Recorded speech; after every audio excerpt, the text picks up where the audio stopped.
Hello and welcome to Almost 30 Podcast. Hey, babies. It's us. What's up? It's your best friends, Krista and Lindsay, here on the couch. It's the same old couch that all these podcasters be podcasting on. Lots of famous butts on this couch.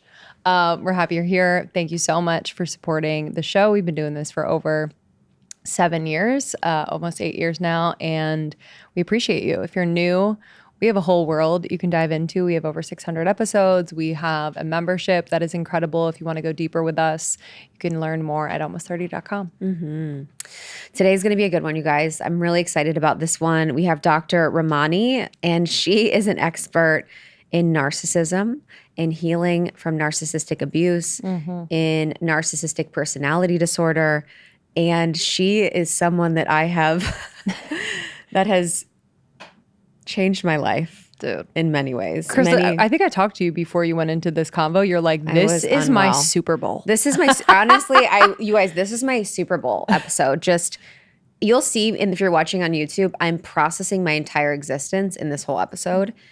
And just starting to say that the word narcissist, the word narcissism is, you know, a little overused at this point. I think we're kind of calling everyone a narcissist. But I do feel like there was a generation of people, probably boomers, that were just incredible narcissists. Oh, yes. Have no emotional intelligence or capacity. Yes. That has then such created another generation of that. So I do feel like it's something that is very relevant and is very pertinent. And for most of the people listening, they've probably encountered someone that is a narcissist, has narcissistic tendencies at some point in their life. And it is an experience unlike any other. Yeah. When did you become aware of narcissism? I'm trying to think. When 2 years ago. Okay. 3 years ago. And when I said this in the interview, when I became aware of what was going on and the fact that I had been surrounded by, attracting around people that were narcissists or had narcissistic tendencies for almost all my life, Yep. I had to recontextualize my whole view of my life in the world, because your reality is different when you're with narcissists. They're telling you what reality is, what reality isn't. They're telling you who you are and who you're not.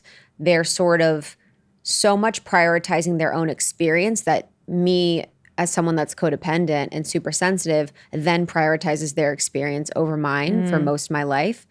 And I would get so swept up in the emotional current with that person that I would not even really know who I was. So I think it was a few years ago, and I really woke up to the patterns, and it was something that had been percolating where I kind of thought there were things that were wrong in various points in my life with situations I had been in, but I never really put it all together. Yeah. And when I did, it was a little bit of a slow burn. It was like, oh, this is happening. Okay, this is also happening. This is another aspect to it. This is also happening. And it's one of the most painful things, because you realize that you didn't have your own life. I realized I was like, oh, I didn't really have my own experience or life or personality, and that I had been so insecure that I always made someone else more important than me for so long. Yeah, it's very painful. And it's also like, it's like one of those things where it's like, once you know, you can never not know. Yes. And so it's like such a blessing to be able to move forward from this early on in your life, Yep. knowing that that was like a pattern, you know, in your life before, but now being so aware, you would absolutely not be in a relationship with, whether it's friendship, romantic, Yes. you know, put up with any, you know, I think family will always be family, but just to be aware of it allows you not to be in those patterns or dynamics like you used to be in, which is so liberating. And it's so interesting how it shows up differently at different people. And in this episode with Dr. Ramani, we talk about the various ways that it shows up. You know, covert narcissists, malignant narcissists, grandiose narcissists, and the way too that it shows up with social media and all these different things. Because she was talking about how there's narcissists that are like the ones that are online, that are harmless, that are just showing their breakfast, obsessed with their lives, like can only really function and talk about their own world. And I know a narcissist like that, but it's like there's other expressions of it. Yeah. And I think the ones that I experienced in my life was like this experience of being around someone that was like victim narcissist, where everything was about them and their experience because they made themselves always the victim. And it was like there was no emotional space or awareness of anyone else or their feelings because this person always had to be the biggest victim. And when you're a victim, you can't take responsibility. Exactly. So there was no responsibility. There was deflecting. Yeah. There was like, and then you as like become a caretaker. And then you become the caretaker of this person. Your experience is completely negated because you have to be there for this person. You have to take care of them. And then also being someone that was, because of who I am and because we're public figures or because we have the lives that we are, narcissists really like us and like to use people like us because it makes them look good. Yeah. Using them as a proper shield because it's like, okay, if they have a good reputation, if they are this thing, then like I can also use them to my benefit or advantage. Yes. So it's been interesting too because in our world, you're so much more attractive to someone that has like narcissistic tendencies. Mm-hmm. And I find, and I'm curious if you've had this too, it's like when you have like a innate caretaker within you or like a kindness where you, I think it's just very basic level where like you care about other people. But I'm curious what the doctor would say about like how narcissists, whether consciously or unconsciously, target people like that. Oh, yeah. Where they can be incredibly impressionable. Maybe they're incredibly vulnerable. Maybe they have no self-confidence. I feel like I've seen that play out where it's like the narcissist and the person who doesn't have a lot of self-confidence. So the narcissist is like love bombing them, building them up, building them up, building them up to tear them down. That's one version. I think there are many versions, but I think that's what I kind of associate, especially in like a romantic relationship and even some friendships too. Yeah. Yeah, I think mine was like, my role in it too was being someone that would protect myself from deep intimacy by always deflecting on them and their experience and always making it about the person, always kind of asking them questions, always sort of facilitating whatever they needed. So I was just very much protecting myself from actually having deep intimacy. So I used to create a perfect environment for narcissists too, because I'm genuinely curious. I'm so used to not having my needs met. I'm so used to making it about other people. So it just kind of would snowball and then that would become my experience. And I'd be like, I don't want this anymore. I'm trying to like get out of this, but it would be like a deep pattern that I was in. But people that are with narcissists are getting something out of it. And I think that's the whole thing with any work that I do. I'm like, we have to be honest and look at like, what are you getting out of this situation? Whether it's spiritual lessons or growth or the continued reminder that like you're prioritizing someone over you or safety. A lot of times people do it for safety or their ego needs are met by being like, I always care for other people. I'm so loving. I'm so caring. I only want the best for them, or kind of this belief and desire that like you are really nice or you are super empathetic or you're super giving because you feel like that's the way that you prove your worth or value in the world. And I think for me, it was like protection. It was a way to avoid deep intimacy. It was a way to not be in my power. It was like a way to stay safe, because I could also control the environment. Like if it's always about you, I can control what's going on because I'm like, I'm going to ask you the question. I'm going to talk about this thing. We're going to do this. Like I'm very good at reading people. So I would use that to my advantage to kind of keep the narcissist entertained almost so that I wouldn't have to like actually look at me and my stuff.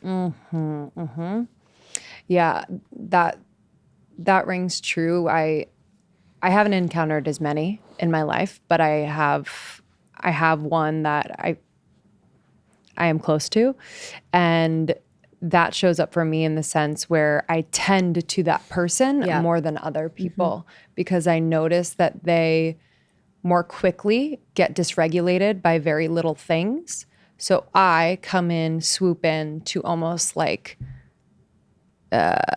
make them feel better, balance things out, like smooth things out. Like there's that characteristic of narcissists that I've met where it's like easily excitable and excitable in a negative way, where it's like they're set off by things that are so minor. Yes. And so normal. Yes. And then it's up to the people that they've kind of brought into their world and experience over the years to then make it all about them. Yes. Have them be like the center of the moment, their world, to tend to them.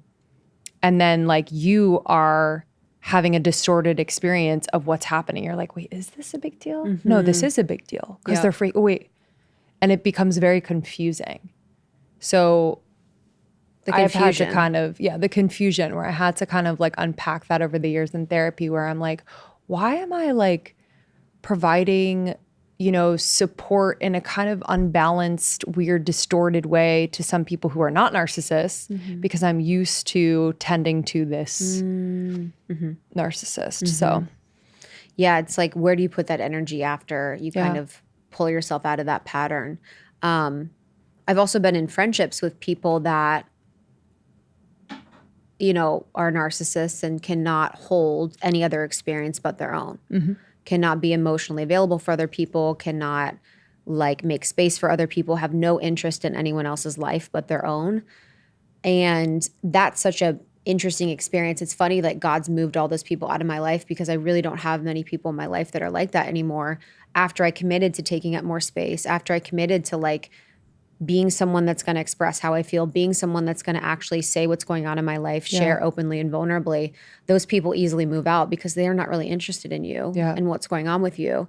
And that experience for me is like sharing something about my life that's intimate, getting like no reaction or no interest, only feeling like energy pickup. It's like you can watch those people's energy deflate when you're talking about you, and pick up when they're talking about them. It's the craziest the craziest thing. So someone that's reading energy, I'm like, oh, this isn't interesting to you. I can see and watch your energy. Yes. But if you're talking about you, it's like the most interesting thing, which it's like the opposite. So it can also happen in friendships. I think the pattern for me was going to continue to come up until I healed it, until I was able to like, I'm going to take up space. I'm going to be in my power. I'm going to prioritize my needs and experience over someone else's. I'm going to no longer shrink. Yeah. And that was a huge thing I would do in certain relationships was like, I would go places, we would go places, and I would be sort of watched. And if I was too big or if I was taking up too much energy or attention, I would be punished later.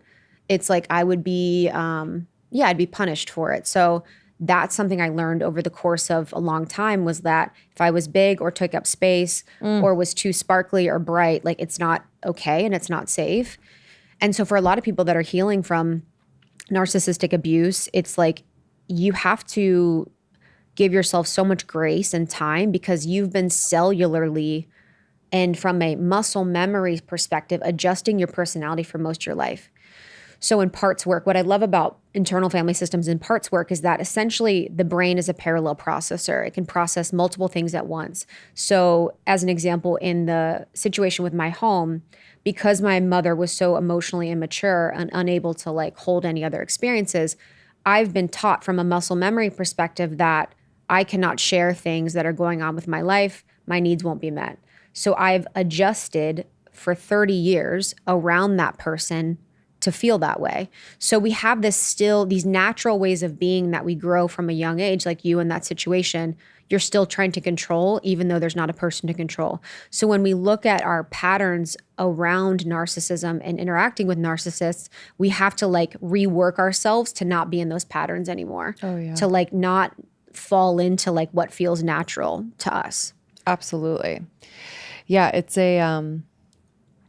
something, where we can obviously be so interested in our experience. And then I'm also wondering, how are they born that way? Is it nurture versus nature? Okay, cool. Yeah. I'm excited to hear because, to narcissism to an extreme. Yeah. I always wonder, I'm like, whoa, that is, what was it a trauma? Was it, is it biology? Like, it's just a fascinating thing. It's crazy. So in this episode with Dr. Ramani, you can find her on Instagram at Dr. Ramani. She's also on YouTube. Her YouTube videos are so informative and helpful.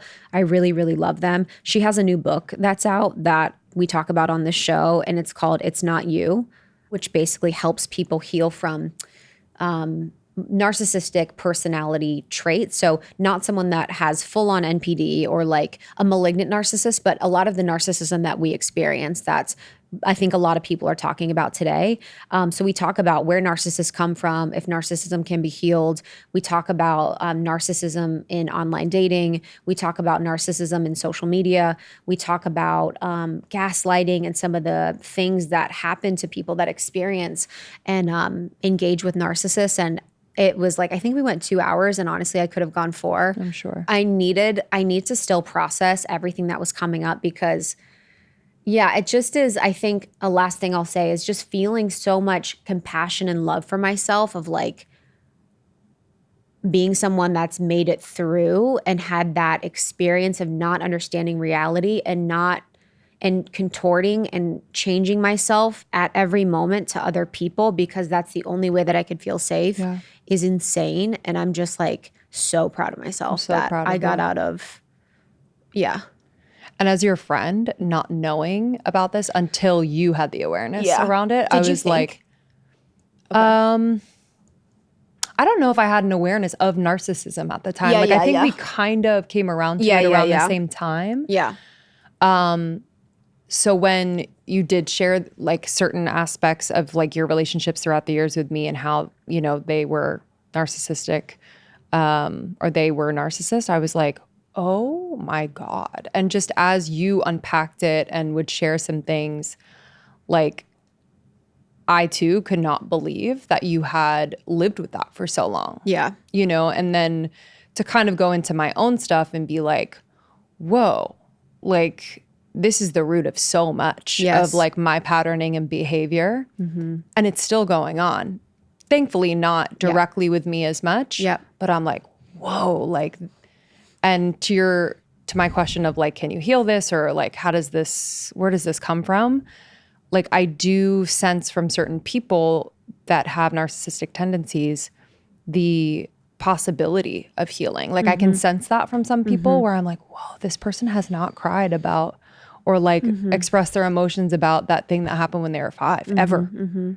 And the world has to revolve around them or else I don't know. Like it's just kind of, I can sense that about certain people. But I even had a friend the other day that she was like, she's like, are you going to acknowledge the narcissistic? She's like, are you going to acknowledge the narcissistic abuse that you've been in? And I was like, yeah. Yeah. I was like, I'm not even publicly, but just like in my life personally. Cause it's like, you know, in the way that I've discovered the pattern, just kind of you acknowledge it and kind of get it in doses. But it is interesting because it's something that I'm almost so codependent that I don't want to acknowledge that to be true because it makes me, you know what I mean? Because I'm like, oh, that's sad. Or it makes me feel like a victim. And I don't like to feel like a victim is like my biggest pet peeve. So anything that makes me feel like a victim, I hate. So it's almost like acknowledging it makes me feel like a victim. And I very much feel like I was co-creating things, but there is a part that like needs to be acknowledged, you know, the part of you that was unaware. So again, the book is It's Not You. And this is with Dr. Ramani on Instagram. And you can find her on YouTube. She's just incredible for all of this. I'm really excited for you guys to listen. Please share this with a friend. Have this be a conversation starter. Have it be something that you guys are both kind of exploring together, just kind of checking on the dynamics in your life. I really think this is such a pertinent one. So I'm excited for you all to listen. Almost30.com, Almost 30 podcasts on Instagram and TikTok. We have so much more valuable content there. Almost 30 membership is incredible. We love our members. I'm on Instagram at It's Krista. And I'm at Lindsay Simsick. All right. Love you guys. This one. Bye. Bye. Okay, this is wild. Did you know that your scalp ages 6 times faster than your face? You should treat your scalp like you treat your skin. I had no idea until I found Acton Acre. Oh, they have a line of scalp products that treat common scalp conditions like hair thinning, dandruff, flakes, and oily scalp. Helen Reavy founded Acton Acre. She is a trichologist, and this is the first scalp care brand.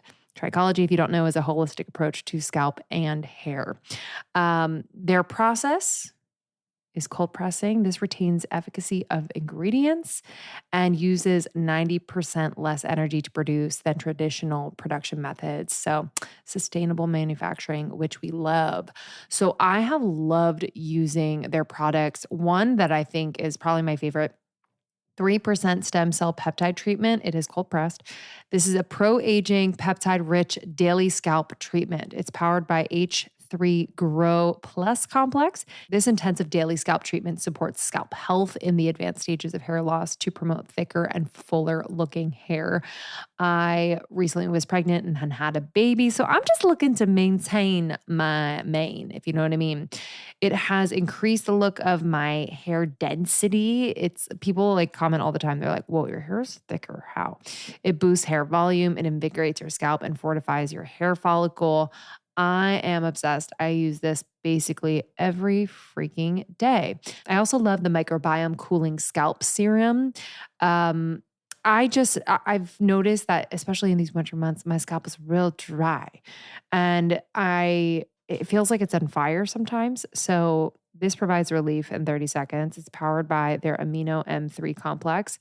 It balances the scalp microbiome to soothe dry scalp, itch, and reduce dandruff flakes, which it has done. And I'm so freaking happy. I am so freaking happy. And if you're a girly out there that works out a ton, it is so important to remove sweat and buildup from the scalp in order to build the best environment for healthy hair growth. So, if you have not been paying attention to your scalp and you're a workout girly, pay attention and get you some Acton Acre products. Okay.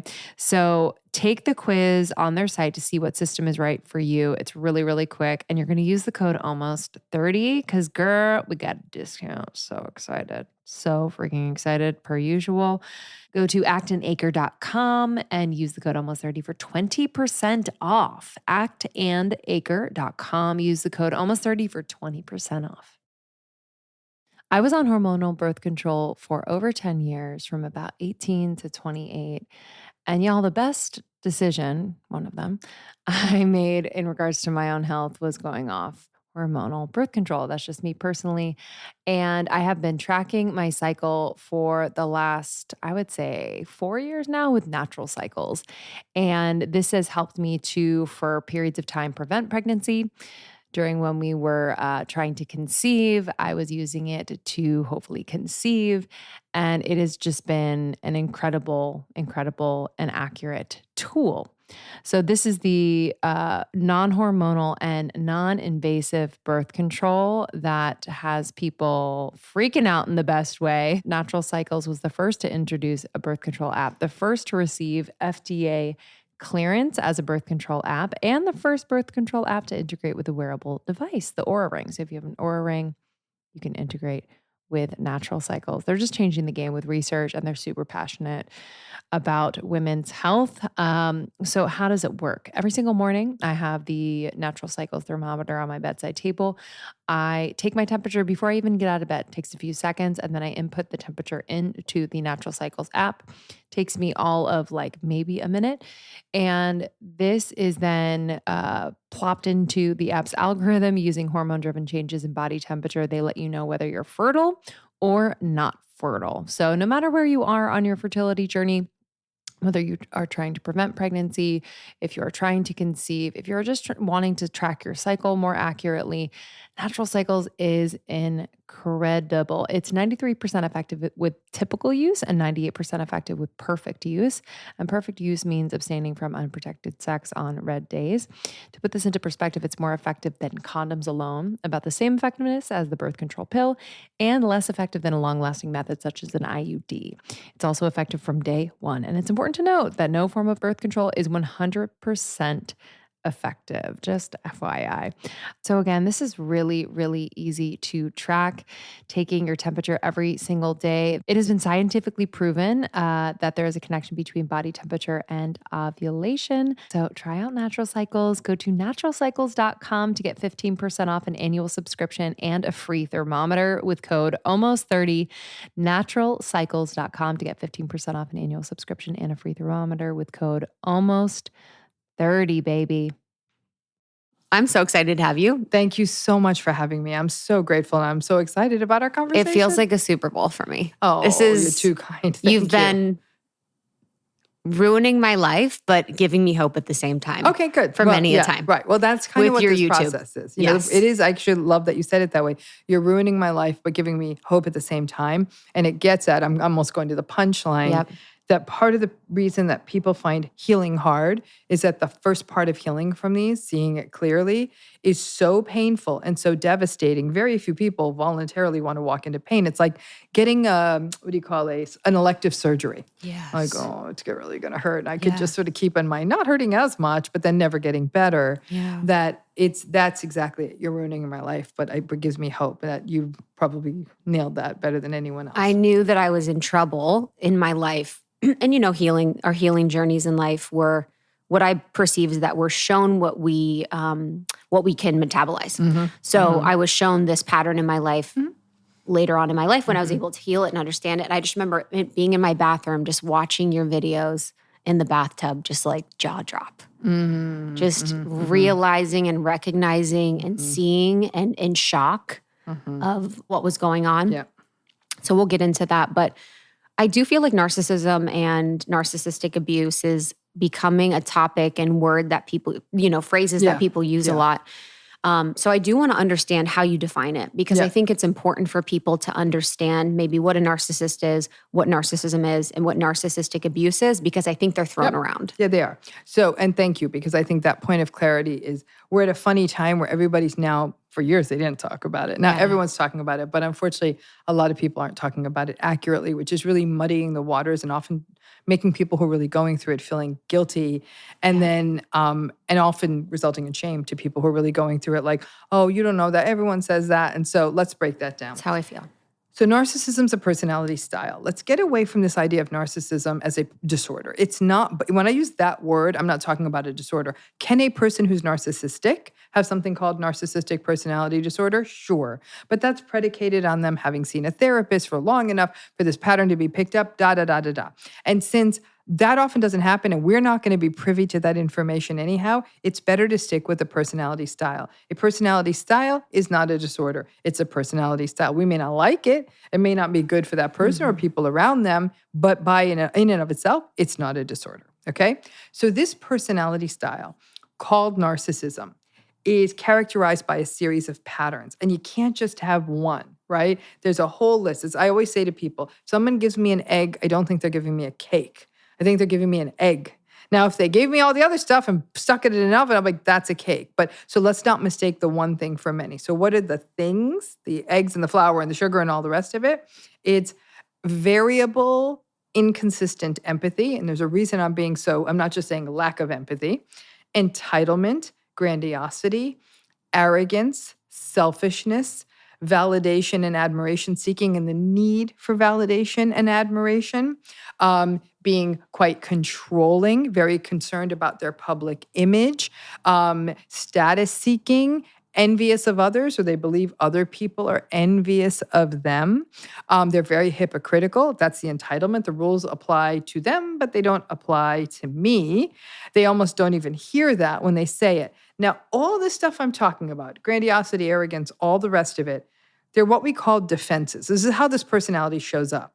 But in any of our personalities, it's sort of, well, if you want to know, we can talk about where it comes from. But these are defenses for them, because deep inside, internally in the narcissistic person, completely unconscious, that they're not aware of, is a deep insecurity and a sort of a preoccupation with their own shame and with their own pain.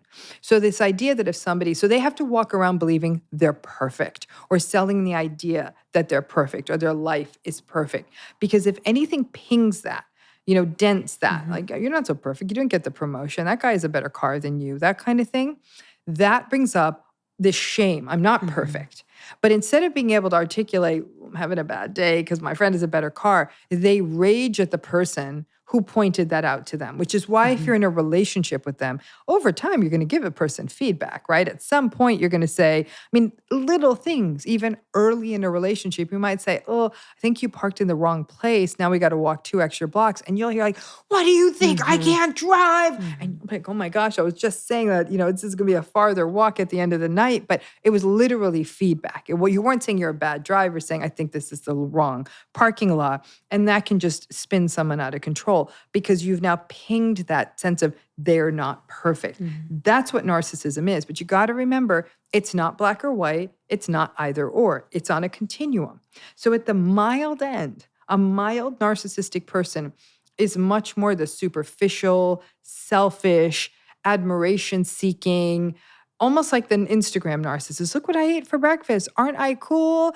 My life is so interesting. And these are friends. If they're your friend or your partner, they don't want to hear about your life. They're not going to have a deep conversation with you, but I wouldn't say they're harmful. They're always going to work things to be to their advantage, right? They may sort of leave you off their birthday list at the last minute because someone cooler could come. I guess that's hurtful, but it's not what we see as we go further up the continuum. At the extreme end of narcissism, we see what we call more malignant narcissism. And this is where we see patterns like coercive control or exploitation, really taking advantage of a person, isolation, much more significant manipulation. These are people who can literally be menacing, like they bring out fear in other people, and that's how they keep people in line. In some cases, these people are dangerous. People in a relationship with that and people in the relationship with the look how cool I am and look at my breakfast, those are having very different relationships, right? But the core is the same. The variable empathy, the selfishness, the entitlement, all that's the same. It looks different. And in the middle, which is actually probably where most people are, it's what my new book focuses on, is the middle, the moderate narcissism. This is definitely more than just the sort of selfie person. And this is definitely not as bad as a person going through a severe malignant relationship with a severe malignant narcissist. But it's what a lot of people are dealing with. There are a decent number of good days in there. And that's why these relationships are confusing. Everything isn't terrible. You might have a fun night out. You might actually have a dinner you both enjoy. The day they get their promotion, they're the most charming person around. You just don't know what's going to set them off. So it's like really walking through a minefield. And that hot, cold is very much a characteristic of these relationships. But these moderate narcissistic relationships are still very manipulative, very gaslighty, lots of invalidation, lots of dismissiveness. People feel very small in these relationships. They may not feel scared. They may not just merely feel annoyed, but they definitely feel small. So that goes to the last part of your question is, what's narcissistic abuse? The confusion people have is, like, what does this word mean? Narcissistic abuse is the stuff that happens in the relationship. It's the behaviors of the narcissistic person. It's the dismissiveness, the invalidation, the minimization. Oh, your problems aren't that bad. It's the manipulation and gaslighting. It's their entitlement. Rules apply to you, but they don't apply to me. It's their rage. It's their reactivity. It's their blame shifting. It's their not taking responsibility, rationalizing their behaviors, dominating you, controlling you, expecting you to meet their needs, but they'll never meet yours. In fact, they will shame your needs. It's the betrayal. It's the lying. It's the future faking. It's the neglect. All of that stuff is what we call narcissistic abuse. If a person is in a relationship like that, almost without exception, they will then experience what we call the fallout of narcissistic abuse. Being in a relationship like that with someone you care about, you love, whether it's a partner, a family member, adult child, even a friend, over time can leave a person feeling anxious, blaming themselves, doubting themselves, feeling helpless, hopeless, powerless, confused, anxious, sad. People sometimes feel very distracted, like they're pulled out of their lives. They're ruminating all the time. They regret the relationship. Then they feel guilty of the bad things they're thinking of this person. And they'll say, I have problems sleeping, or they'll always argue with me right before I go to bed, or I wake up in the middle of the night thinking of this thing they said. People will not take care of themselves. So kind of everything goes off the rails many times because people who are in narcissistically abusive relationships don't understand what's happening to them. Mm-hmm. That was my case.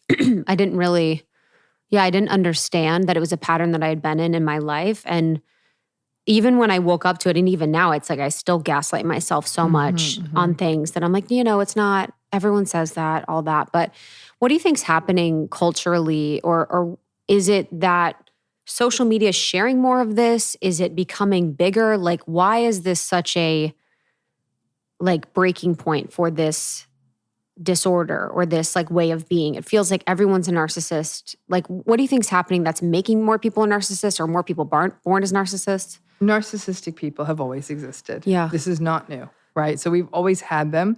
We've probably only been talking about it because psychology is actually a relatively new field, maybe 150, 200 years old, even though, yes, we could go to Greek and Roman thought and philosophers, and they were dabbling in psychology. This field, psychology, psychiatry, studying the mind in this way, is really maybe the late 1800s. So it's a new field.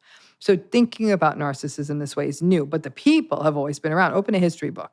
Everyone you read about in a history book is narcissistic because they're the ones who make history. They make news. They make change. They are the leaders. They are the warriors. They are the people who sort of made the historical messes. You don't read about the sweet person who was the local baker because they got forgotten in the annals of history, right? Because they didn't need to be sort of the center. They didn't need to dominate world history. They were pretty content just baking their bread. So this is the history we hear, is the history of narcissism all the way back. So it's always been there.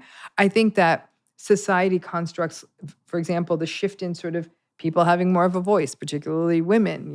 Again, I'm using the binary there, but women are, getting more of a voice. So that there's more of a notice like, this is really unfair. And that unfairness, narcissistic relationships by definition are asymmetric. That's not to say women cannot be narcissistic. Women can be. They are. Enough people have narcissistic mothers that they know women can be narcissistic.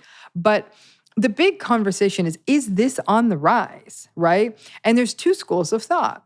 There's some people who think, yep, it's on the rise, right?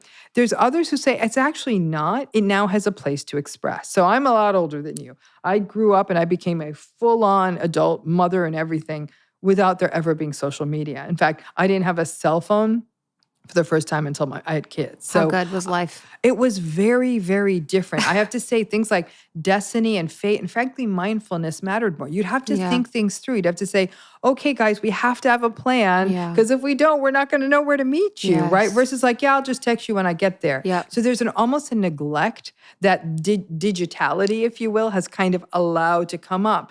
I think of, there were risks. We couldn't tell our parents where we were. We wouldn't always be able to get emergency help. I see the good things, but I saw the world change. And the difference was those grandiose, arrogant, bragging, look at me, I'm so great, need to be in control, unempathic, entitled people were always there. But now social media gave them a tool to really level up. Because it used to be, in the old days, if you're a narcissistic person, at the minimum, you had to leave the house, right? You'd have to go to the bar, you'd have to go to the football game, you'd have to go to work, school, wherever it was that you got your juice from, your supply from. Then, one day, you did not need to leave your house. And you could even create an entirely false narrative. Narcissistic people have always created false narratives. They make themselves sound better than they are, smarter, more successful. But now they could really go all in on that. And so social media gave the grandiose narcissistic folks a tool to amplify. So I think they're louder now. And I think the way we're entertained, whether it's unscripted reality television, whether it's, what gets the most eyes on them, right? Someone sharing some empathic message isn't going to get the same eyes as someone doing outrageous or saying outrageous things.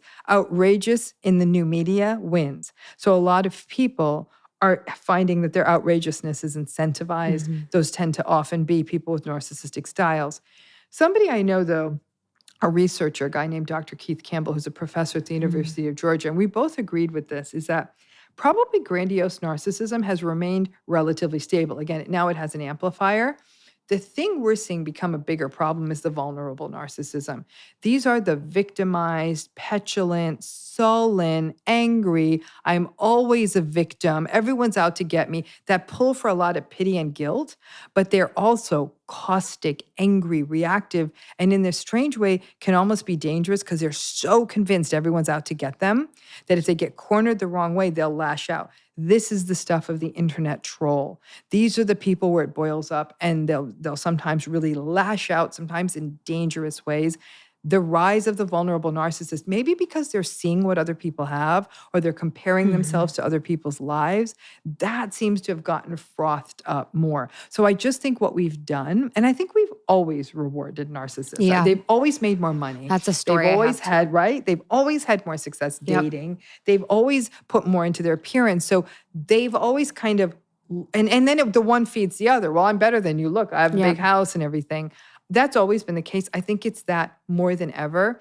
And there are less checks and balances. It used to be that the social community would shut it down like, come on, you sound like an a-hole, right? But now a-holes are winning the day. People who are attention seeking are winning the day. They're getting big contracts. They are the influencers. They're living these big lives. And everyone else is thinking this money train's leaving the station. And it's those people who seem to be sort of winning because they're actually willing to cut to the front of the line. They're willing to lie to get an opportunity. They're willing to throw someone else under the bus. So all of that combines that it's many things are coming together.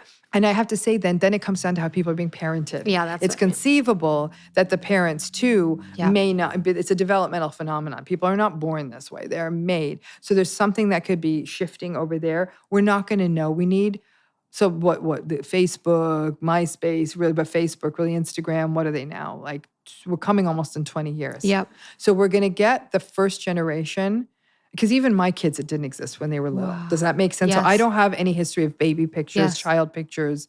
So I don't have pictures. My kids were never on my social Yeah, of media course. really, because it wasn't that time. And then it felt like violating. So all of that. So I didn't ride that wagon. But I mean, there's people, it's like every day. I know. She pooped, she ate, she slept, she know. smiled. I'm like, enough. I know. And so what is this going to do to a generation of kids I know. who have become this object? We don't know. The data is going to tell us a story. Yeah. Well, you can see the children, they're seeing a device that is giving them the reaction, or the parents are giving them the reaction. So the kids are attuning to whatever the parents' reaction to them on the device is. So it's not nothing. It's very much something you can see babies and children when they see themselves, when they see their faces, or when they see the screen, it's like something's happening, and we won't know what's going on. We won't know. We need the with data. their brains. And it's going to take a minute.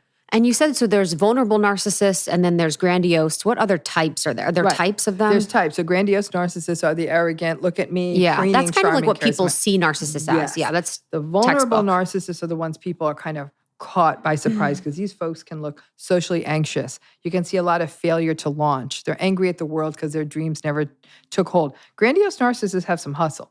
They will actually go get things done. The vulnerable narcissistic folks will just go on and on and on about their great idea, but they'll never do anything about it. Like their entitlement is almost more victimized, if that makes sense.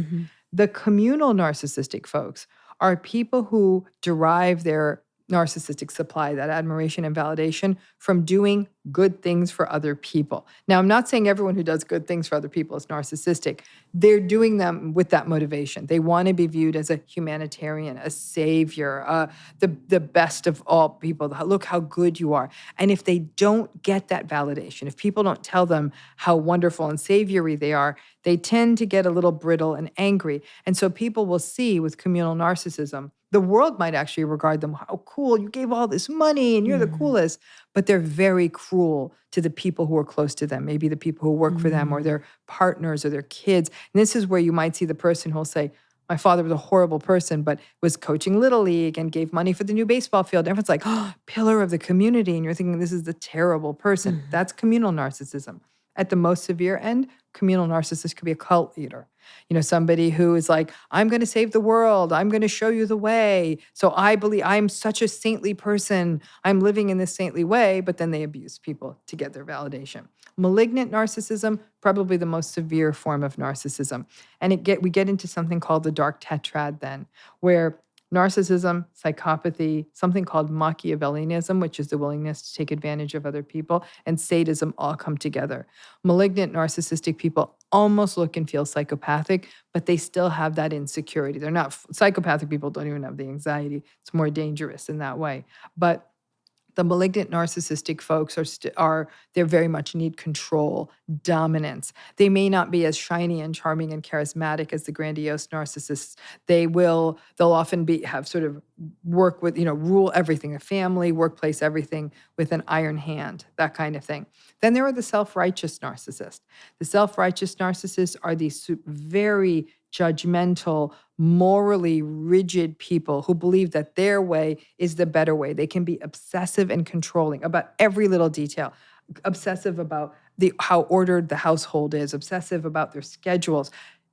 Everyone else be damned. So listen, you want to be ordered, but they will put children under that unrealistic expectation. They will put colleagues under that unrealistic expectation. And so everyone is sort of quaking in fear, and they can be quite cruel with money. They may have plenty of it. Someone around them may have just had a spate of bad luck. It's really only that. And they'll say, well, I guess you're just going to have to suffer through that because you didn't plan well. They might be the kind of people where you couldn't get to the Thanksgiving dinner on time because your kid was sick, and they'll say, well, I guess you missed dinner because we did say it starts at 3:00. There's a coldness and a rigidity to them.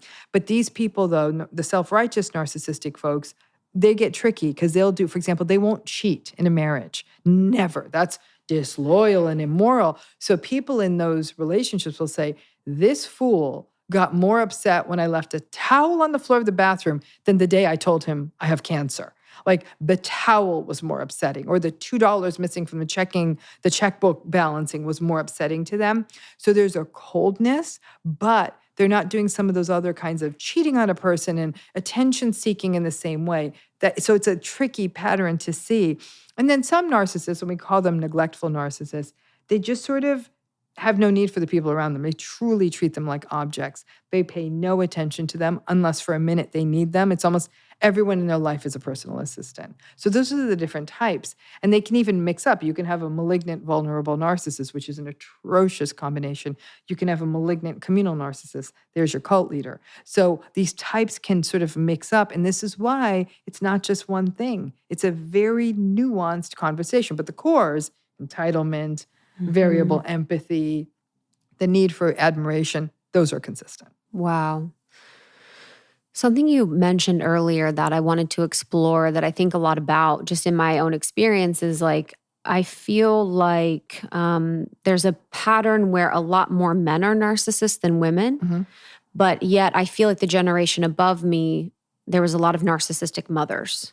So do you believe that in that generation above me, maybe it's the boomers, I think, I don't know what generation it is, were they narcissists and then they give birth to children who became codependent and then those children are looking for healing with a narcissistic partner? Or what do you think the pattern is there? I think that the pattern is that when we look at grandiose narcissism, we see more men. Yeah. And it's a socialization. Men are allowed to be more sort of, they're encouraged to be bragging. It's sort of like, sport talk or whatever it may be, where that might be more quickly silenced in someone who's a woman or girl, that will not be as silenced in boys and men. So that could be why the grandiose shapes out. But what we know is the statistics show there are more men than women that are grandiose narcissists, but they're equal when it comes to vulnerable narcissism. Equal numbers of women and men are vulnerable narcissists. And, the data is still coming in on the other forms. Yeah. Certainly, malignant narcissism will be more common in men.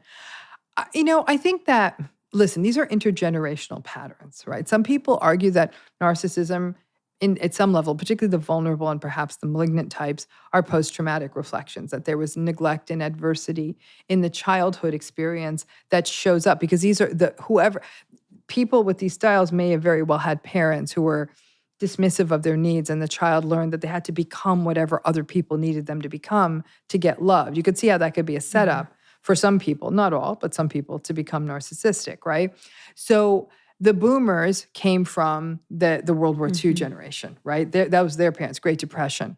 And so these were parents who were under tremendous stress. There was more deprivation. There was more patriarchy and sort of almost an authoritarian sort of element to families. So that would certainly be a setup there. And then they came of age in sort of this me generation, me, I have to be me, and all the 60s and 70s, what Christopher Lasch writes about in The Culture of Narcissism. So we started seeing those kinds of trends, but I don't think that they've cornered the market. Their kids, there's narcissistic folks, they're going to have narcissistic kids and so on and so forth.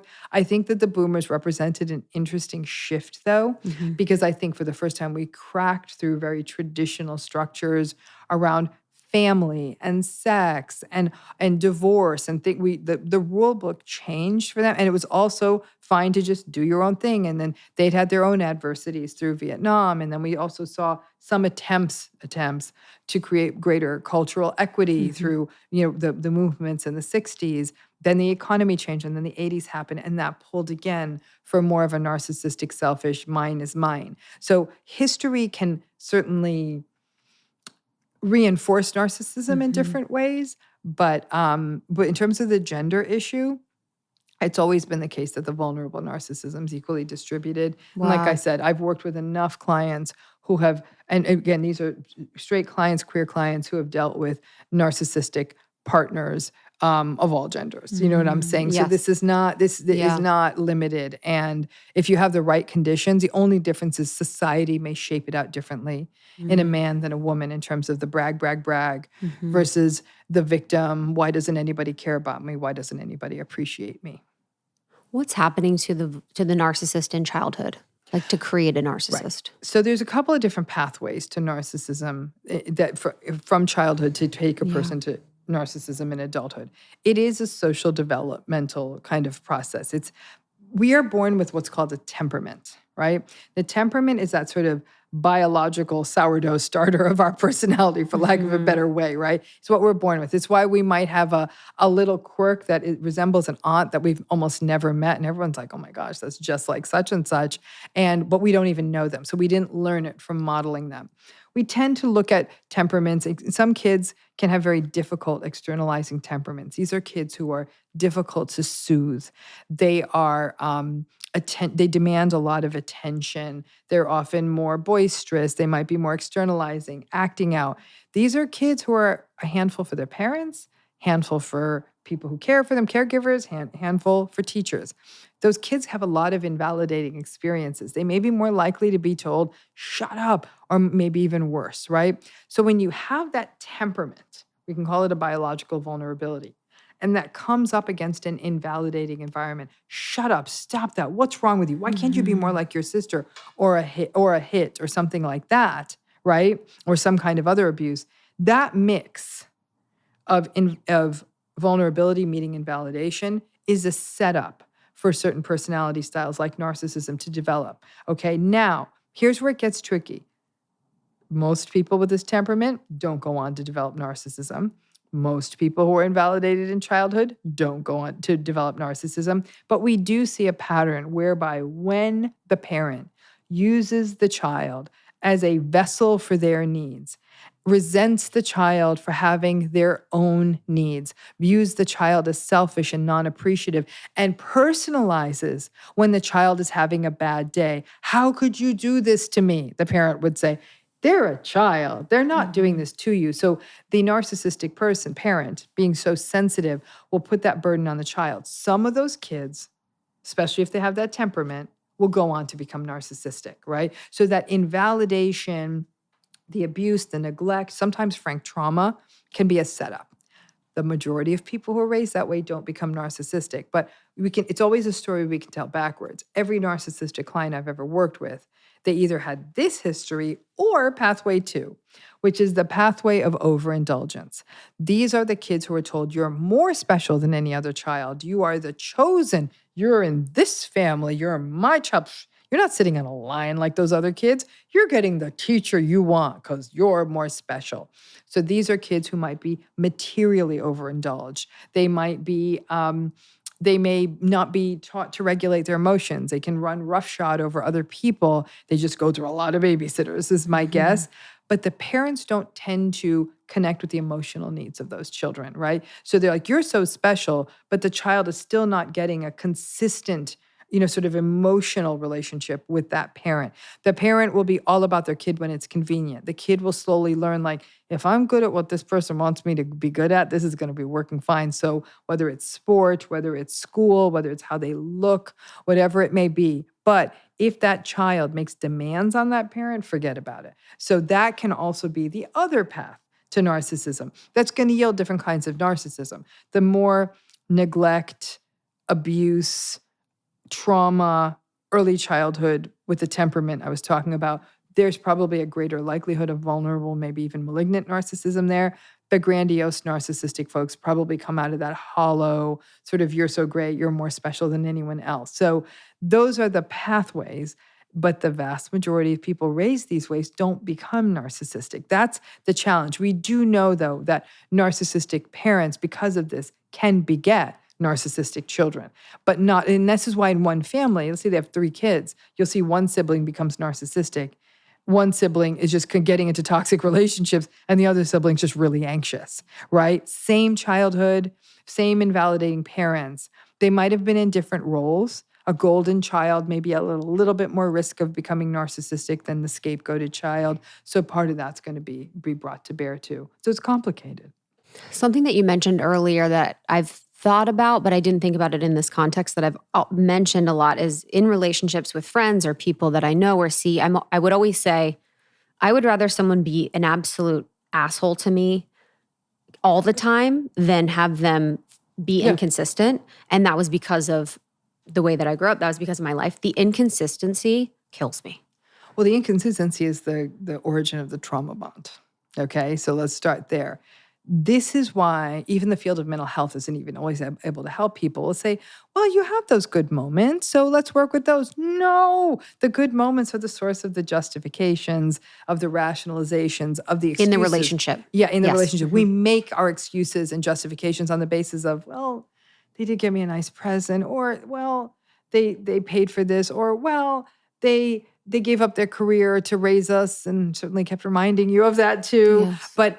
But then the bad days are, they're so invalidating. They cut to the quick. And a child is never able to do the math and say, oh, when I make my needs met, when I do not monitor the room, when I do not read their mind, when I don't show up exactly the way they want, that's when this doesn't work. No kid in the world can do this. In fact, the kid feels guilty and disloyal for even thinking like, I hope mom comes home late today, or I hope dad doesn't come home today, right? So the kid already feels bad. Why? Because the kid needs, the attachment is a survival need, right? And that lingers through a lot of childhood. They need that. So to think badly of a parent, the kid's going to be like, how can I be better? How can I win them over? A subset of kids will rebel when they realize there's nothing they can do. But by and large, they try to please and please. Now, this jumps into adult relationships too. But this back and forth, good days, bad days, hot, cold, the guilt, the confusion, the justifications that form, that becomes the origin of what we call the trauma bond. And it's related to something called what we call intermittent reinforcement. And anyone who's ever played a slot machine knows about intermittent reinforcement. You put the money in, nothing, nothing, nothing. A win, a small win, nothing, nothing, nothing. A bigger win, but there's always a possibility of a jackpot. And that jackpot in a relationship is this is all going to be fine, and they're going to love me, and they're going to finally get me, and it's going to be great. So, but you're on this ride where if the slot machine never paid out, you'd walk away. Like you said, the slot machine paid out the same amount every time. You'd be like, this is nice. Like I put something in, something comes out, right? But this, you put nothing, nothing, nothing, and then something, and maybe even a fair bit of something. And when you haven't had something for a while, it's like, think about how well you eat when you're really hungry, right? When you're neglected, you're neglected, you're neglected. And even if they put something tiny in front of you, you're like, oh, I'm being seen. I remember working with one narcissistic client. Well, I'm sorry. I remember working with a person at a very narcissistic parent, and said that the narcissistic parent was so unattuned that I think one day the narcissistic parent had to stop at the store on the way home and brought them like, I don't know, a candy bar. And they still had the memory of that. Oh yeah, I remember the first time I ate McDonald's. I was like, I can't believe this is happening. Also, it was McDonald's, so like it was like the lottery in my brain of the fat, sugar, carbs, but I'll never forget. I was like, we're allowed to have McDonald's today. Yeah.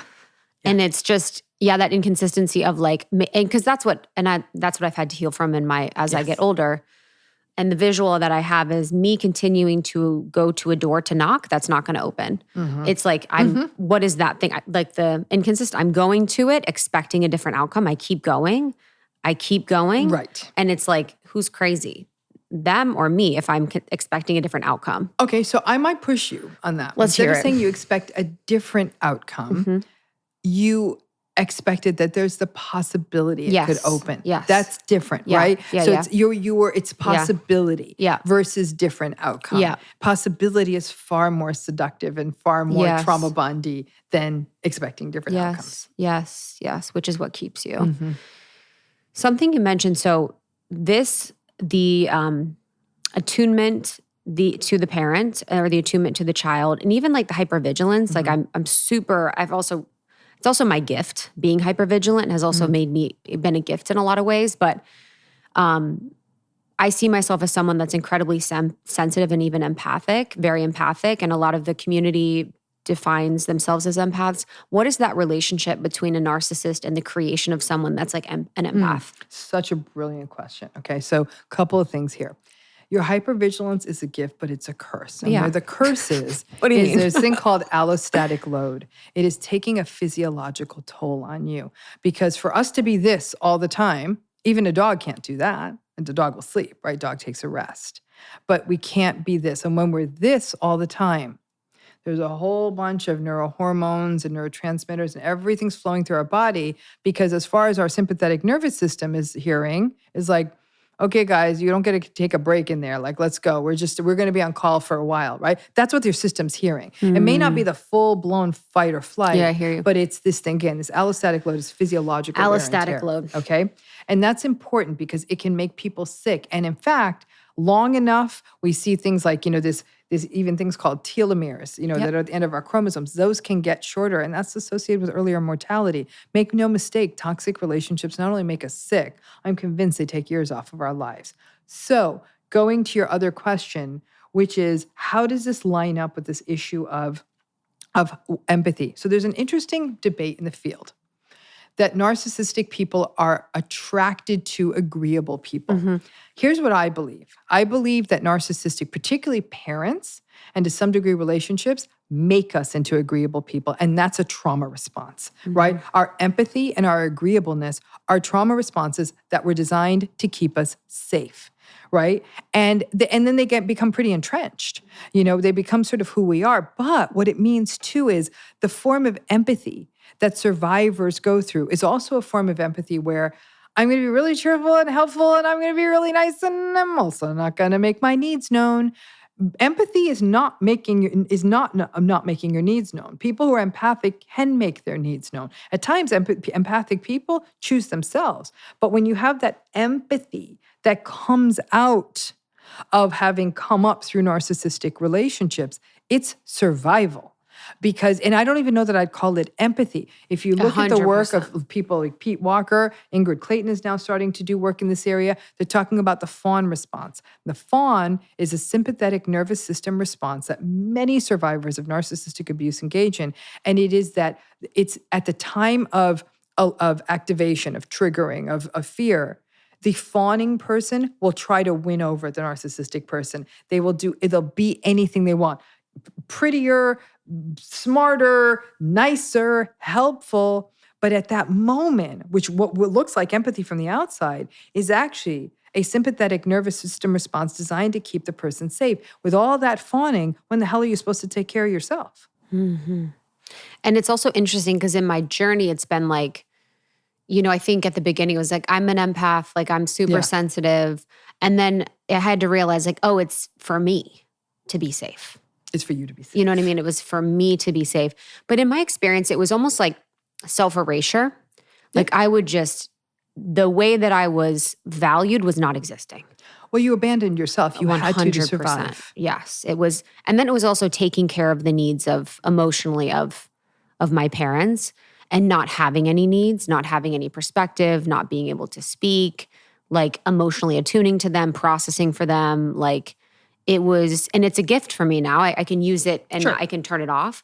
But it wasn't until I got older in relationships that were helpful and healthy that I realized that I just would sort of lose myself completely. And that's where I saw my value. And in relationships, I don't know if you see this as a trend, someone that has what I have, it would start out where I would be myself. And then once we would get close, I would then lose myself. Like once the attachment formed, I would then lose myself. Was that like a neural pathway that's happening? So for anyone that loses themselves in relationships, they feel like themselves at the beginning, but then they find themselves self-abandoning. They find themselves doing self-erasure. What's happening in that situation? So a couple of things. Again, you brought up that role reversal, which is already so confusing for a child who now is learning that their role as caregiver is necessary to be safe, right? Like to be this, they also learn conditional love, that I am only loved for what I do, right? So that sets a precedent. What I look like too. Right, what you look like, how you show, whatever. It could be different for every kid. For one kid, it's spelling bees. For another kid, it's basketball shots. For another, it's ballet or pageants or beauty or resembling the parent or whatever it may be, right? So now you move forward in time and then you meet someone, right? The healthy relationship is an individuated relationship, right? It's two people that are able to sort of, if you will, maintain their individual selves. Listen, what was that movie? I even forgot what it was. You Complete Me. I remember hearing that. I'm like, oh no, this is not healthy, right? But in the 90s, that was considered so romantic. Of course. You complete me. The whole concept of soulmate is that there's a half of souls. Right. No, none of this is healthy. Yes. It's that you are you.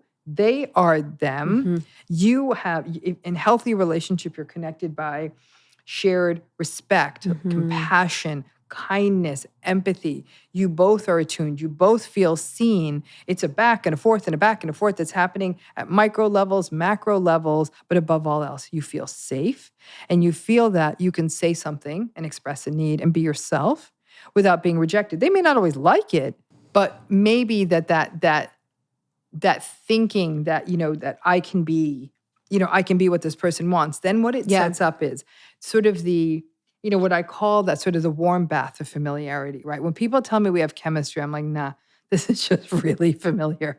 Chemistry, and when people tell me chemistry, I'm like, okay, stop. You're not talking to this person for a while until we unpack this. I love chemistry, right? though. Chemistry, not good. Bad. Good. Especially when you've had a history of this, right? I think that chemistry sometimes is like, I'm going to give you sort of a therapist hack that I use. When I work with clients who are trauma bonded in their relationships, I don't come out to them and say, you're trauma bonded and this person's narcissistic. Never.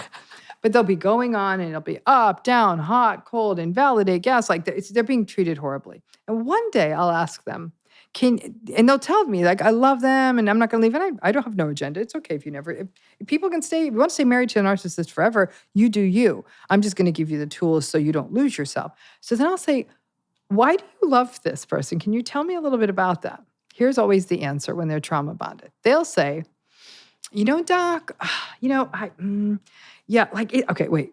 Like, there's no words. Like it's like this connection. It's like magic. I don't know how to. I can't describe it. Like it's like oh like my I'm there. God. Okay, so when I talk to a healthy person, and I say, "What do you love about this person?" It's like, oh my gosh, like they're so smart. They're creative. No, not even that. They got me, like, and I got them, and we grow together, and we have shared values, and I love spending time with them. And you know what? The thing that always, not everyone gets to the word, but they get there. I feel safe. I feel seen. I feel appreciated. Like we're good with each other.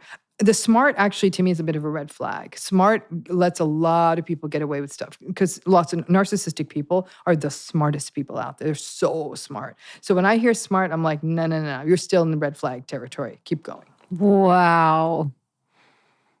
I have relationships where it's like our connection. I mean, No.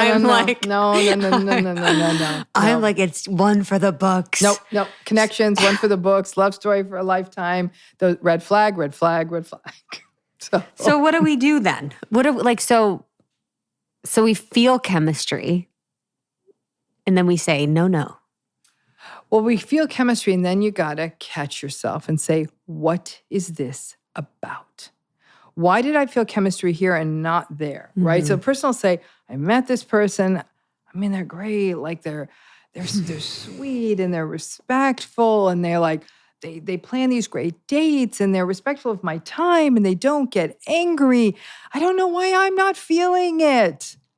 Okay, so there's that lack of chemistry. There's no template for that. And if anything, it's almost been pathologized, right? Love and that drive, that attachment drive is, I need to do something. I need to win them over. It always has to be a do, go.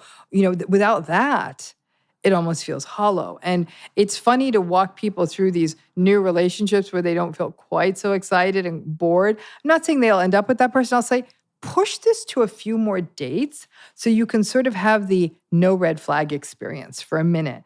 And we can see how that feels for you. Some people actually came around. They're like, I kept spending time with this person and yeah, I got it then, but it is, and this is why trauma-informed therapy, whether it's somatic therapies, depending on the severity of the trauma, perhaps EMDR, but other, internal family systems work, these therapies become very important for people who had significant early life narcissistic abuse, because it can help you understand how you're carrying this in your body, the schemas you've created out of that. And when you start to understand that, these bodily signals feel less like connection and more like, oh God. Mine's like a hit in my stomach, in my solar plexus. I'm like, ooh, what's going to happen here? Yep. This is nice. So what should the feeling be then when we meet someone? If it's not chemistry, what should I feel? It's not even that it's not chemistry. It's don't let chemistry be the equivalent of the curtains going down over your eyes. Does that make sense? Yeah, you should be in the spiritual community for at least a week because we have a lot of words to explain what's going on with it. The spiritual community do not like Dr. Ramani. We got a lot of words. It's a karmic bond. It's a twin flame. No. I am like the person who goes to Magic Castle and says, that's where he hit the card. Okay? So no. This stuff is dangerous because it's funny. In the process of doing this, I spend so much time with people in toxic relationships that when I'm in the presence of a healthy one, I watch it with the affinity of someone watching like the most compelling movie. Like my friends must be like, you're kind of like weird, Ramani. Like, why are you staring at us? Let them be. And I'm watching this, you see that and again, this is where it's interesting. I don't know if you're familiar with John Gottman's work. John Gottman's work is incredible. Doesn't work well with narcissistic relationships. Wow. Works great in the rest of the world, right? Wow. And I think unfortunately it doesn't work when things are this toxic. But that idea of turning towards, right? That idea of attending to your person, even when there's a lot of other stuff going on, even if it's catching their eye and like that sort of reassuring, attuned presence, very much that sort of what he has always pointed out. That's what you see in these couples. They laugh about silly things. I watched a very healthy relationship yesterday. They clearly had argued the day before, and I gave her a gift that brought up that argument.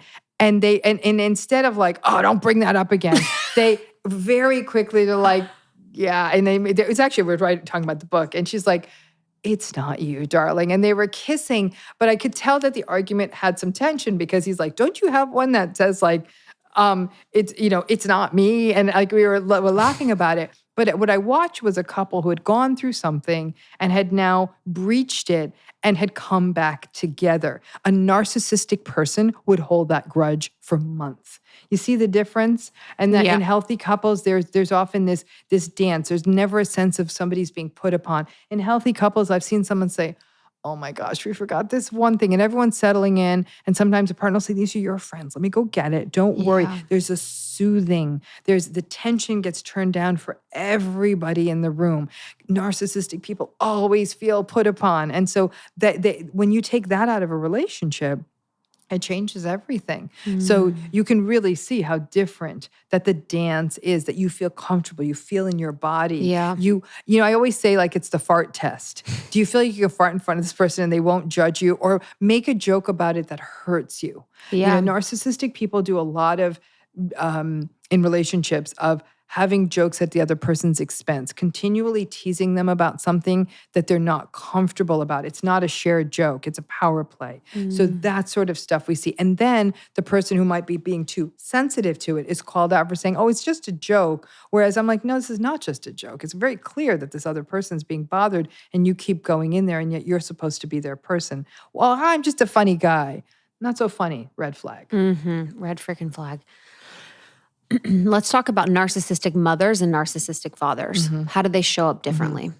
Well, I think that they show up similarly, to be quite frank with you. The only reason they'd show up differently are the roles that fathers and mothers. Again, I'm using a binary. I'm using a gendered perspective, keeping in mind that obviously that, listen, people might have two fathers, two mothers. There might even be some of these roles playing out differently depending on, for example, who's a primary breadwinner, who might be more empowered, if you will, in the relationship. So keeping that in mind, I do think that in a traditional kind of a gendered perspective is that we would see probably more the vulnerable, victimized, how could you do this to me? From the mother side. From the father side, we might see more domination, verbal aggression, don't you dare inconvenience me. Right? So the roles would be, you'd see the roles to be quite different. I was just reading an article last night, academic, scholarly article, where they were looking at fathers, narcissistic fathers who are not working. They'd lost their job. So now they were in a caregiving role. And they were much more likely to become abusive very quickly towards their children because they not only had lost the social capital of the fuel of having the job and the power really of having the job and the control. But now they were in a role that they devalued and they would very much personalize their kid's bad behavior. It's just a kid being a kid. Yep. And they would make it, why are you doing this to me? Yeah. It's always to me, to me, to me. Again, lots of commonality. Both narcissistic fathers and mothers look at their children as inconveniences, expect them to sort of mind read, to be there, that show up the way they want them to be. They may want different things from the kid too. It really depends, but that's going to be different in every household. So I think it might be less gendered than sort of the roles and the powers that somebody holds within a relational system. Mm-hmm. What is I saw you had one video that was on empathy and entitlement, like where they meet. I want to talk about that. Okay, so when an empathic person, okay, when we're talking, and I'm talking now, I'm going to go to like sort of not just the fawny empathy that comes out of being in a narcissistic relationship, but traditional empathy. One thing that is consistent about empathy is the capacity to see multiple sides of a situation, right? That's why, in theory, a good diplomat will be empathic. We're just sadly not in that world right now, right? But those are the people who should truly be diplomats. But they're able to see all the sides of a situation. But that's very risky when an empathic person comes in contact with a narcissistic person or an entitled person. So when the entitled person is saying, well, these rules don't belong to me, or how come I'm not the VIP, or it has to be my way, the empathic person may actually see it within themselves to try to create the workaround to make that happen. Does that make sense? Yeah. They're going to meet, the empathic people are always going to meet entitled narcissistic people way more than halfway. Yes. And so over time, that becomes a one-way street. The empathic person is doing much more of it's like a one-way delivery system. Yeah. They're the only ones doing the work. And so when they make excuses, they make justifications, they actually might even listen to the possibility that this person is more important. If let's say you were the personal assistant to a really demanding celebrity type, that's where entitlement would meet empathy. If the personal assistant was very empathic, plus their job requires it, they might actually sort of believe in this narrative. But even if it's not that kind of a situation where an empathic person meets someone, they're always going to attempt to hear that point of view. And so that entitled person is just going to completely run roughshod and sort of overwhelm that empathic person, because basically the entitled person now knows they can get away with it and they believe it. Remember too, entitlement is the core of narcissism. Yeah. It's the trunk of the tree. It's what all those other forms of narcissism, all of them, grandiose, vulnerable, malignant, communal, it's like the one ring that rules them all. Like that's the thing. There's been research done on this that shows that's the through line right there.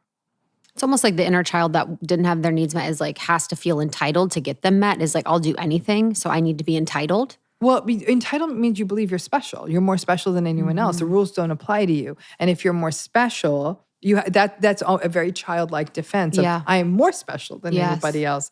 So then they can retain that perfectionistic, grandiose exterior to protect the fragile, if you will, inner child wound, call it what you will. Yeah, on the empathy thing, seeing other people's sides, I feel like that was something that I also realized where I was like, I'm processing for myself. I'm processing for all the multitude of experiences they could be having. And I'm trying to and I was spending so much energy at various points in my life processing for someone else. Correct. I was exactly like, geez, oh, frickin' Pete's. Right. Well, see, then, so it is, again, it's you're processing for someone else. It's like you have a factory full of 12 machines and one machine's doing all the work. And everyone's like, well, why did that machine break down? Yeah. Right? Or you've even grouped 12 workers and one worker's doing all the work and say, well, that person's not efficient anymore.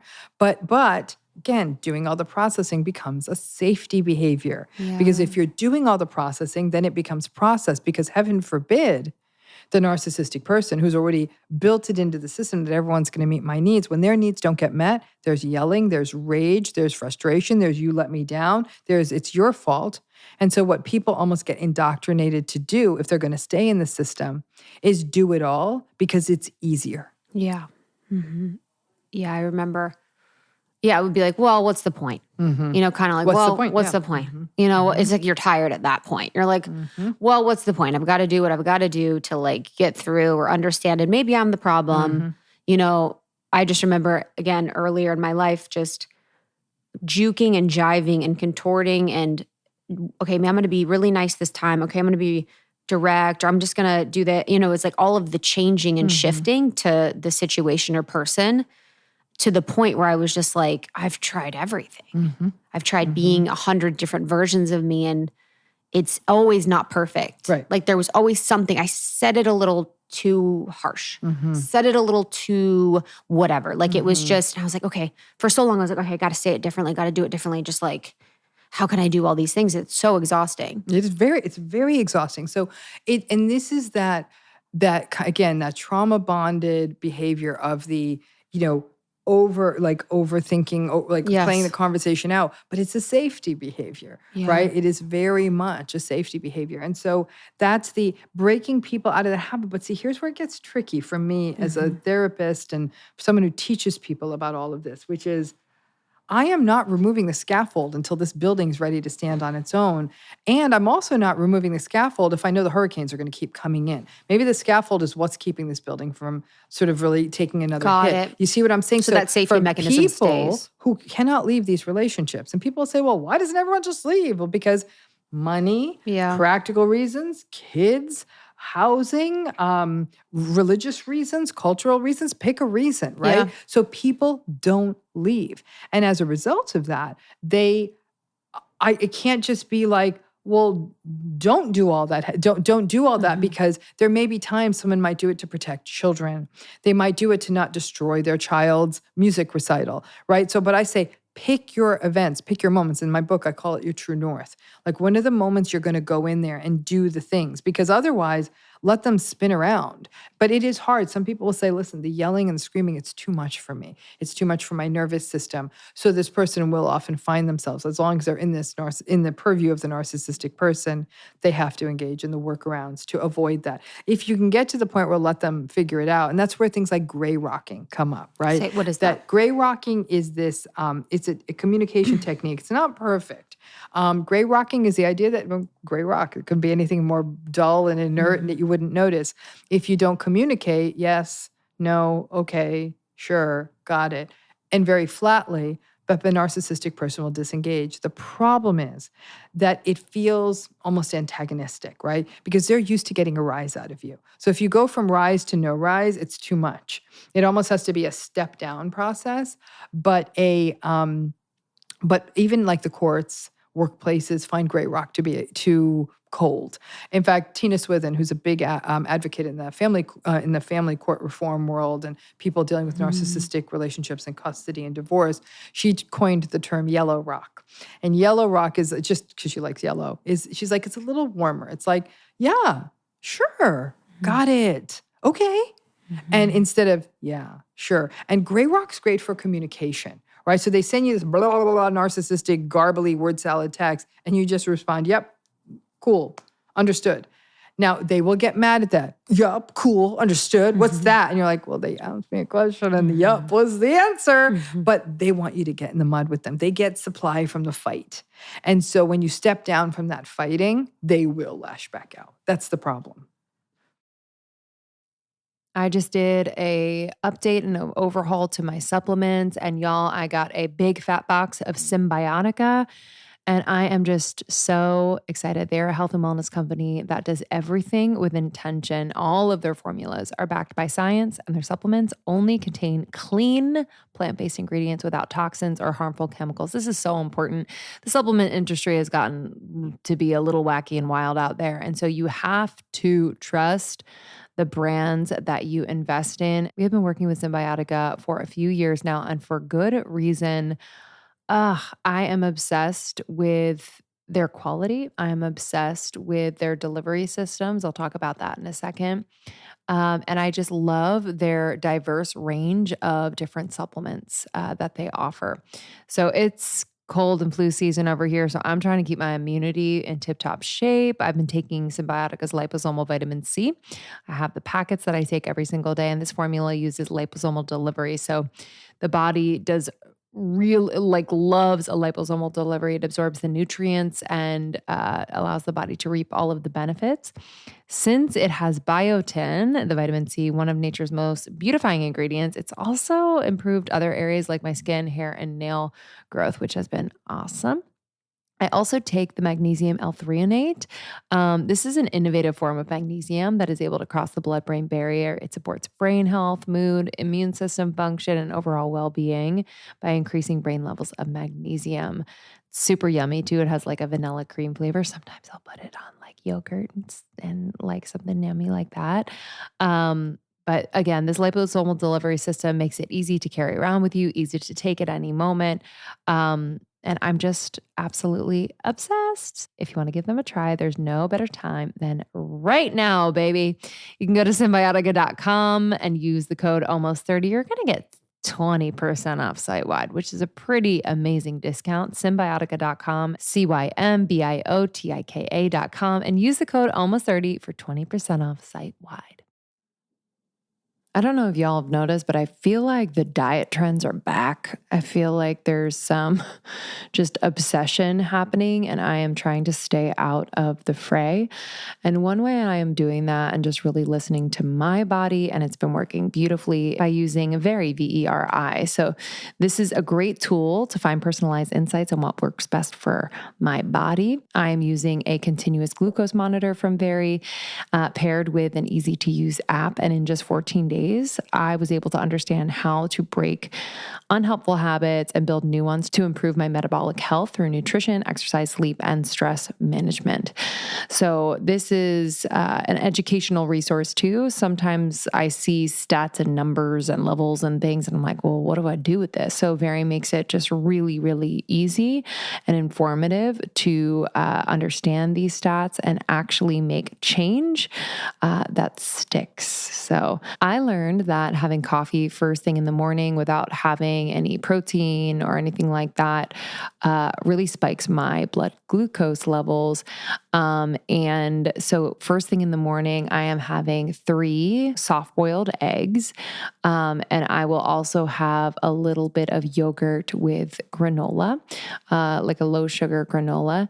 And I noticed that my glucose spikes were much, much, much lower. I'll incorporate coffee a little bit later in the morning. So this has been working well. I notice I don't have a crash mid-afternoon. I notice I have more sustained energy. I am more satiated. I am clearer, like mind and brain wise. It just feels so, so good. So if you're someone that want to find like the right foods and habits for your body while improving your health, I highly recommend giving Very a shot with our exclusive $30 off code. And that code is VSM-almost30.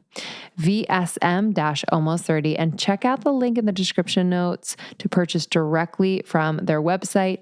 The website is very.co, VERI.co. Use the code VSM-almost30 to get $30 off. Yeah, let's talk about that hook of like getting you a rise out of you. Mm-hmm. Yeah, I'll never forget various points in my life. It would be like I'd be with certain people or in situations, and it would almost be like I would see in their eyes the flip switch of like the oh, there it is, got her rise. Like it's psychotic almost. And how many times I've seen the eye flip switch has been insane. And so what is happening there where it's like they want the supply of you being angry or upset? Like why would a narcissist want you to react? Because there's a couple of functions it has. Is that, interestingly, narcissistic people in many cases don't like when they have those big, loud shows of anger in public. Anything from upending a chair to throwing the report on the ground to screaming to, because it's not a good look. right? It's never going to be a good look, right? And when they do that, they usually do it because somehow they've had an ego injury. Now they feel ashamed, right? So what better way to allay the shame that you look as dysregulated as them? So now if you're both yelling, it's a dance of two. And now you're complicit. Like, you were yelling at me. No, you see what I'm saying? So now you're part of the dance. I've been recruited a lot.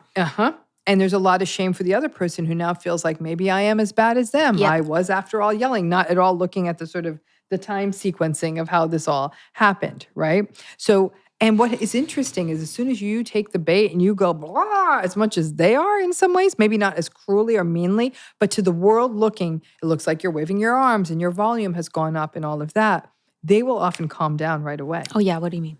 Yep, and they're completely soothed. So your dysregulation becomes its own source of supply, and then they can use that as a weapon to gaslight you later. That's the whole thing. And I'd be so pissed. I'd be like, fuck.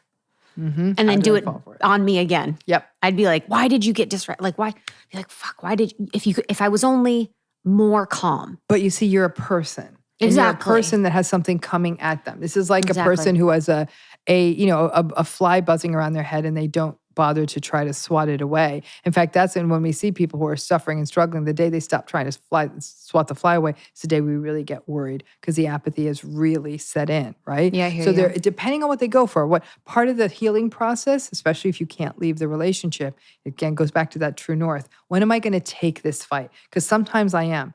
You're coming for my kid, you're going to hear from me. You're coming after something I believe in, I'm going. But if they're screaming and yelling about the dishwasher, that's not worth it.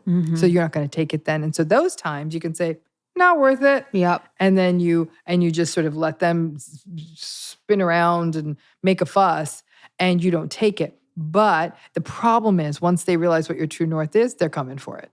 So then they'll keep doing that thing. And I hate to say it, at some level, this becomes a titration where you decide if this is how mean they're going to play, maybe it is time to start looking for the exits. For sure. I mean, sometimes I'll say things and I'll like say them to my friends and they'll be like, what?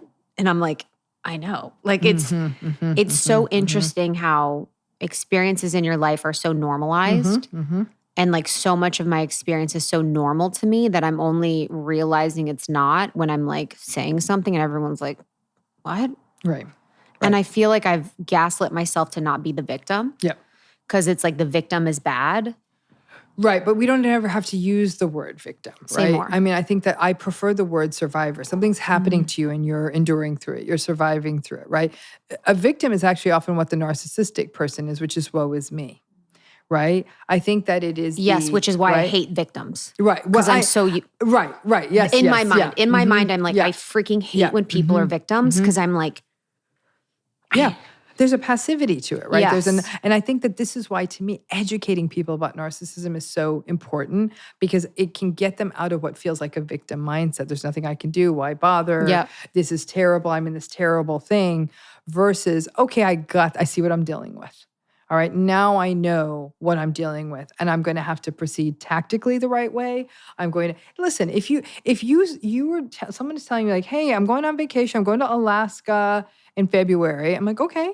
So, and they're like, "Yeah, I'm just, I'm going to throw in just a couple t-shirts." And I'm like, "What are you doing? Like, you're going to Alaska in February." Every clothing you've got on long underwear, down this, down the other. So it's preparations. Like I always say, it's like packing for a trip, but you got to pack to what you're really going to, right? And so in this case, knowing what you're dealing with, knowing what the climate's going to be, you're going to pack right. And that can already lift part of that victimhood. There's a lot of grief. People will say, okay, I get it. I'm really angry. I'm angry that I didn't get a love story. I'm angry that this is who I'm raising my kids with. I'm angry that the effects of what this is going to be on my kids. I'm angry that I don't have a life partner. I'm angry that I'm probably going to go into my older life alone. I'm angry that I screwed up my career. I'm angry that I didn't have a normal childhood. That's all very normal. Do you think that people could bring out the narcissism in someone? I don't know if I'm so gaslit or crazy, but I feel like I can bring out narcissism in people because of because of how much I self-erase, how much I prioritize other people's needs before they own, and how guarded I can be. Like, I feel like I've brought it out in relationships. Do you think that's, or I feel like not brought it out. I feel like I've helped to co-create the perfect cocktail that's created that. I would say you became the perfect supply. That's what it is. I don't think you co-created anything because it's not an active process. You are being you. So to me, that's different than what you were talking about initially is, can you bring out the narcissism? I'll tell you, like sort of the narcissism being the antagonism, the reactivity, the edginess, the ickiness of narcissism, right? You know who brings that out? People that the narcissistic person might feel threatened by. Oh, that's a good one. Right? So if a person meets a narcissistic person and for whatever reason, they view you as a threat. I had this happen once with one person I'd met, very narcissistic guy, and it was as though he could see I had his number, right? Sure. Spent enough time with him. But I'm not so arrogant as to say I spend an hour with someone and I have it figured out. I do listen to my body a lot. So when my body's saying, no, I'm too old to spend time with this folks anymore. I'm like, I'll often either leave or I'll sit in a corner by myself. I have no problem being that sort of weird person in the corner of the party playing Candy Crush or something. I don't. And so, but this guy sensed I had his number. And it was really, I'd noticed that he would be more agitated when I was around. And what was interesting, it was almost like a natural experiment once. There had been a get together and I had to leave early for some reason. Someone close to me had to stay behind. And I said, how'd it go? He's like, it was so weird. Like it was, I mean, he's like, I love you, but it kind of, it got so much more chill after you left. And I was like, there you go. That's a great example of that kind of that, because I was literally just sitting there, right? He was very aware of what I did for a living, the books I had written, all of that. So I think that you might be someone who represents, if you're a person who represents what the narcissistic person wants, maybe you've achieved success in a particular field, something like that. Maybe you look a certain way, whatever it may be, to me, that's the thing that would bring out the narcissism. What you're talking about, I mean, at the strongest bad word I might use is enabling it a little, because you're giving into their needs, they're getting their needs met, but what they're really getting, they're now becoming aware of this is an easy source of supply. And so what's so awful about narcissistic relationships is that when you're with a good person and you give of yourself, they're aware you're giving of yourself, and they want to maintain the symmetry. They're like, slow down, sit down, let me do this. But a narcissistic person will see that and say, psych, this is great, and they will not attempt to address that because it's working for them with little regard. This is the lack of empathy, with no regard for what that other person's going through. If someone was on a dating app, what red flags would you be to see a narcissist on like a profile? Have you ever thought about that? Yeah, I have a lot. So it's tricky, right? Because everyone's reading the same article in whatever blog about how to make a great dating app. Yes, they are. Or profile, right? So, listen, you're going to see the abs, the picture in front of either Machu Picchu or some other natural feature. You're going to see some puppy or animal holding picture. Like, it's got to be some sort. Do they tell people like animal holding picture? No, here? guys are like hold babies. They're like hold someone's baby. Baby, but baby's not always available. So, because you know what I'm saying? So they have to cat, dog. Yeah. Dog I think gets more point than cat, but cat does, get creative. Gets points from me. Femininity. Interesting hobby, some kind of thing that shows that they might be gainfully employed, and then the picture with friends, right? They have the formula, right? Right. I'm a normal person who has friends. I've gone to interesting places. I'm good with vulnerable creatures. And so I have abs. I eat interesting meals. And maybe some form of what I call grandiose transportation. They're either sitting in like a Bentley or a private jet or a big boat. There's some kind of transportation. Okay. I'm obsessed. So I still don't think that tells you anything, because I think literally I'm like, sounds good to me. So I'm like, swipe. Same thing, yes. Right?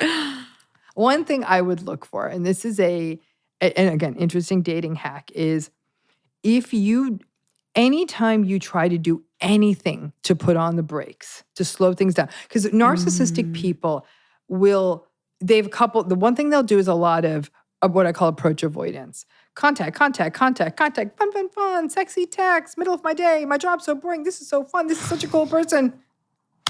Radio silence. And you're like, what did I do? And you're reading your text like, was I short? Was I yes. emoji? Was I, Story did of I my not wait life. too long? Right? And so now that's it. the whole process has begun. And you're like, what am I doing wrong? You talk to my friends. Is it too soon to text? Should I wait? Should I this?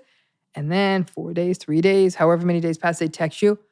It's like somebody just Uber Eats delivered you a line of cocaine. You're like, oh my gosh, they responded. And you're so all day, like by day 4, you're like, Yeah. and then oh my gosh, I was so Relief. wrong. And like, oh yeah, hey, how you doing? And you're like, hey, what's been up? My And friends you're- are like, are we still on the edge? I'm and like, you're "I'm trying to good." be cool. Like you that tone doesn't come like, hey, yeah, I haven't heard from you in a while. I just assumed you're busy. Like, oh yeah, work's been so busy.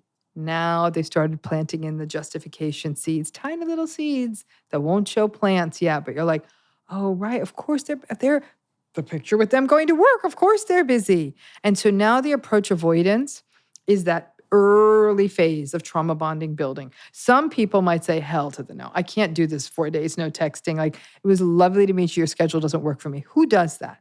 Very few people. They'll say, they've texted me back. And people will say, if I do that, I'm being crazy. Who is so rigid? Now I'm the self-righteous narcissist if I think 4 days is too long. But maybe 4 days is too long for you. And if that is indeed their job, that means they're not communicative and that doesn't work for you, then that's okay. But people don't do that. But then that's the narcissistic person testing the waters. Are you still back in it? Oh, now they're going to play this game with you. So there's definitely that piece. The other piece, though, is how they use time.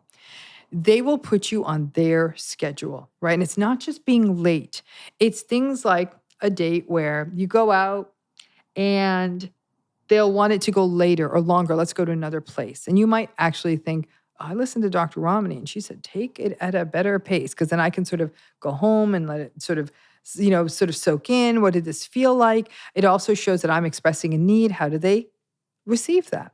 So we're like, hey, let's go to one more place. And you say, you know what? I've got a big day tomorrow and I also have a big day the day after that. Like I had such a good time. I hope to see you again. A person who's cool will say, absolutely, nope, I get it. Like I do too. I'm just having such a good time and say, I am too. And I really look forward to continuing this conversation. And you have another conversation. You've now set great precedent. But when they say, oh, okay, and they get really cold, that's a red flag. That's very much a red flag. So there's not as much that's coming out on the profile. I hate to say it because everyone's using the same playbook Formula on the profile. I think that how they communicate, if it feels too fast, like if they're being, listen. If What did you say? It's called future talking. Future faking. That's future faking. That's huge. Right. Yep. And so if future faking takes a minute to see, though. Future faking is already the relationship is starting to go off the rails. Some of it can happen early in the sense of, oh yeah, no, I'd love to take you here or there, but that's less future faking than the relationship's going wrong. You have a need, they know you have a need, and they offer up the thing you want, but it can't happen right away. Like, no, babe, listen. I'm super busy. And then I promise you in 3 months, I promise you in 6 months, once I get past this deadline, we're going to do this, we're going to do that. We're going to go here, we're going to move there. Big ticket stuff. And so people say, I can't expect them to just instantly big as future fake. Okay, I get it. All right, you know what? Maybe they were cheating on you. Maybe they're shady with someone else and say, this doesn't work. And say, you know what? This is a me thing. I am going to get therapy. I need to be a better person for you. I haven't met high quality people, and now I've met a high quality person. And I don't know how to be with this, and so I'm going to get therapy. And I really want this to work. So who tells someone, all right, you go get your damn therapy and call me once you've completed it? No, most people don't want to be that empathy, being our bad friend. Wow. I thought future faking was a narcissist at the beginning of a relationship, like being like, yeah, when you meet my parents and when you... Partly yeah, that. It's kind of partly like, that too. When you meet my parents, when you meet my friends, when we go here, yes, we do that's this, such do a that. red flag for me. Because it keeps people in, right? And so there might be a logic to it. Like a person says, my parents live in Australia, so I really look forward to, and you're on your way, like, you make this plan of a trip for whenever you're going to go to Australia and say, yeah, when we're there, you're going to meet my parents. That one, it's almost more, is the thing, like if your parents are down the road and it's come to that period of time and you still haven't met them, that's where you have to think of it contextually. But usually future faking is a gambit, and it tends to keep people on the chain. You stay longer. Yeah, like what's the relationship between attachment styles in this? Because it's like, even with the texting, you have someone say they're consistent, and then they take 4 days and you're anxious. and then he's being avoidant. Like, when is it an attachment style, and what's the relationship between attachment styles and narcissism? Yeah. So here's the thing. No, they're one and the same, right? Right. So narcissism is typically associated with either an anxious or an avoidant attachment style, which are both insecure attachment styles, and sometimes a sort of a mix of the two. Okay. So Avoidance are my jam. yeah. Great. I love me an avoidant. Wonderful. Wonderful. We got to bring you over to the secure attached people. I can't wait. Boring. We are Boring. so boring. But the some narcissistic folks are anxiously attached. They really are. It's a lot of they'll have abandonment wounds, and so if you start pulling away, they get angry though. They don't get sad. They get angry, or they get even. With the avoidant attachment is that kind of aloof, cold sort of approach. Yeah, it's partly that. It still doesn't make it okay. So just because you understand their attachment style, what do you want to now be sort of the support animal for their attachment style? That's another problem in the self-help space, is that we use all of this information to justify poor behavior. Yeah, no, and I'm saying, like, if this is the case, then they need to go get help. Yes. Because it's conceivable a person with an anxious attachment style could even also recognize that the pacing, it's knowing what we need, right? Yeah. Some people say, okay, I know the pacing I need, and I've met a person who's meeting me on that pacing. This might be, and other things are healthy, right?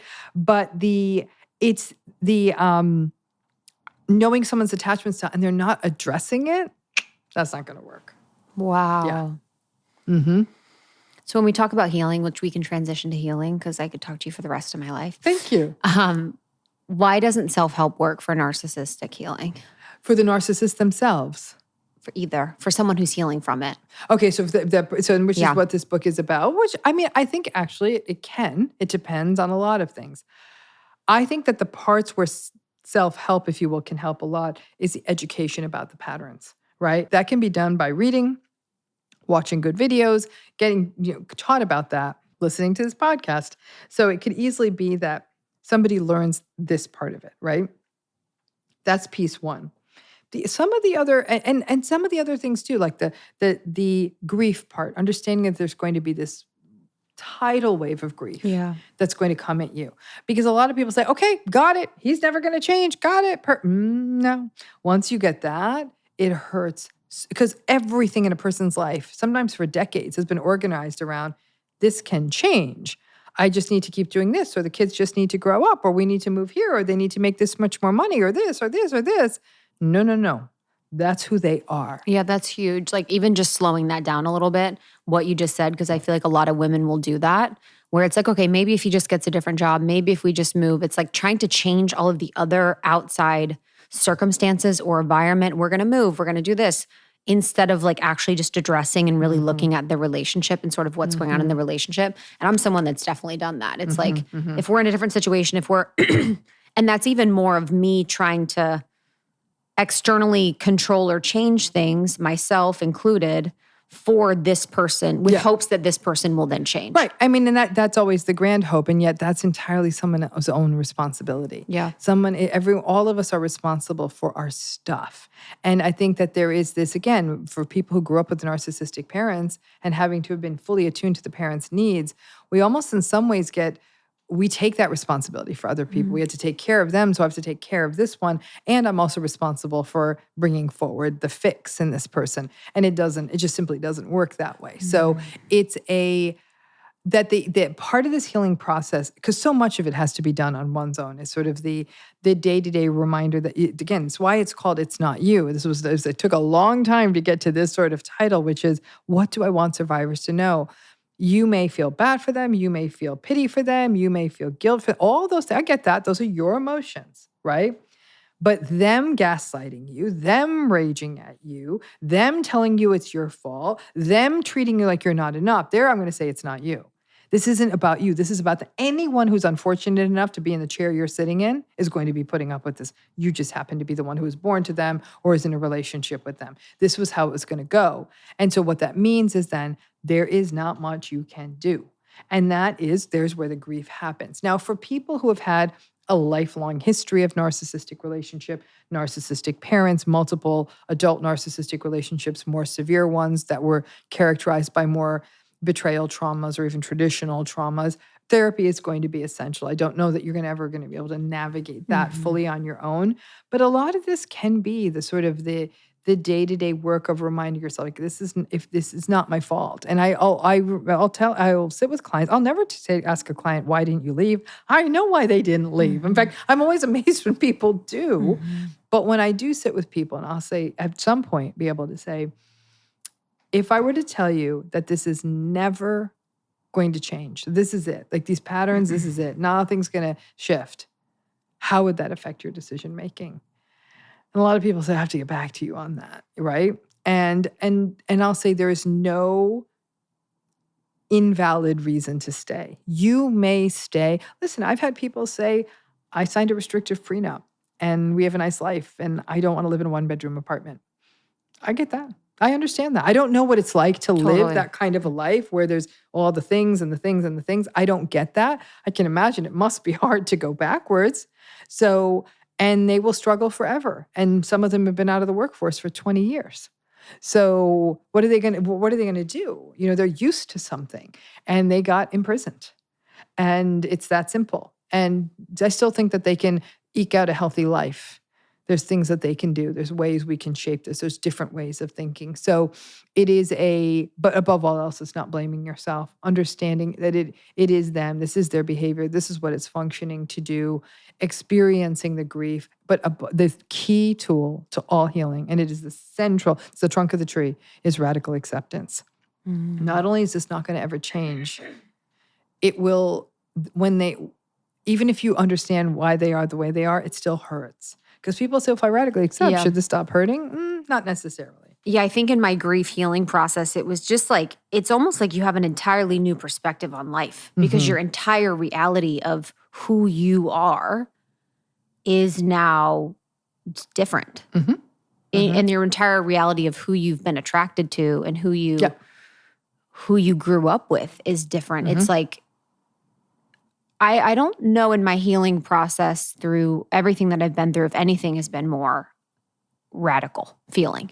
Because it is your contextualization of your entire reality. That's exactly right. It's crazy. It is a contextual. And so it is as though one day you come out of the house and now the sky is purple and the trees are chartreuse. And, you know, like you're just sort of like, what is happening? But yet, actually, what you are saying is you have to remember that actually the original reality was that the sky was purple and all of that. That this is it's not easy though. And a lot of people will say as they slowly come out of narcissistic abuse, as they heal, the hardest thing of all is to learn to trust other people, to learn to trust other relationships. But if you look at, you know, David Kessler's work, and someone in my own healing community had highlighted a quote he had in one of his books. And David's a dear, dear friend of mine. And you know, he said, loss is optional. And he said, we do have the option of not putting ourselves in life. And then we won't experience loss and not have pets and not fall in love and not have friends. And then nothing ever gets lost. Now, David's work is much more on grief secondary to death. I think what's so hard for people who've gone through narcissistic relationships is not they're afraid someone's going to die. They're afraid they're going to be betrayed and played in exactly the same way again. As a survivor myself, I know it has definitely resulted in me I was a much more open person once upon a time. I am much more cautious, careful, keep to myself. I've always been introverted. Now I'm sort of, I give the Gregorian monks a run for their money now in terms of how long I can stay sort of locked in and doing my work, right? But part of it is that sort of hurt and lack of trust and sort of, is it worth the wound? If I'm content in what I am doing, am I missing out on other things? I happen to not think that because I'm blessed with friends and, you know, other elements of my life, my children and all of that. But I think that for people who are trying to put themselves back out there, potentially get into a new relationship, it feels like as though all forms of dating are a pond where they're not sure if the ice is thick enough to support their weight. And so there's always this sort of, is it strong enough? Is it strong enough? And some people, I'll say, they throw away the fish that's big enough to keep, right? They are like, I didn't like this one. And maybe that person, actually, that was just a little thing. But I always say to survivors, it's better to overcorrect than have to go back to this rodeo. But David's right. I mean, if we love, we lose. So the book, It's Not You, out now. And this is about moderate narcissism. This is more moderate. So this is moderate. not people who are in coercively controlled relationships, Yep. but it's also not someone who's just dealing with like an annoying friend who posts a lot of selfies and is completely forever thinks that the dinner they ate was the most fascinating, newsworthy thing in the world. I know those. What can people expect from it? So they can expect a book that's finally about healing and about the people who are affected by the narcissist. There is a quote in the beginning of the book that the tale of the hunt always glorifies the hunter, and instead of and never the lion. And this is and we always think of a lion as strong and fearsome too, but ultimately the hunter can take them out, and then the hunter gets to brag about the hunt. And all books about narcissism tend to be about narcissism. And so this is a book, like I give everyone enough introductory stuff to hang their hat on, but the rest of the book is about healing and how to see through to the other side. I think we've just devoted way too much of the conversation. We're still fast. They still suck up all the oxygen in the room. So this is a book for the survivors, and I really have to say, like, the most rewarding work of my career is working with survivors in my practice, survivors in our healing community. It's remarkable what they've gone through, and yet they still are on that journey of like, who am I? What am I about? Trying to find themselves. It really kind of saddens me when I think of how much human potential we've lost to these relationships, but it's never too late. Yeah. It's never too late. Wow. Thank you so much. Thank you for having me, and thank you for grateful. such an amazing conversation. Oh, yeah. I want more. All right, guys. We'll see you on the next one. Love you. Bye. Thank you so much, Dr. Ramani. Again, the book is It's Not You. It is out now. We love you so much. Thank you for sharing this with a friend. Thank you for subscribing, rating, and reviewing. It means so much for you guys to send some love for the show and just kind of like send us a little love note. It's so meaningful. We love, love, love when you do that. Morning Microdose. Subscribe, rate, and review that show. Download it now. It's so good. It's the greatest hits of Almost 30. And you can find more at Almost 30 Podcast on Instagram and TikTok. I'm going to predict this episode is going to be the most shared I agree. episode Yeah. of all time. Let's go. All right, guys. See you on the next one. Bye. Love you.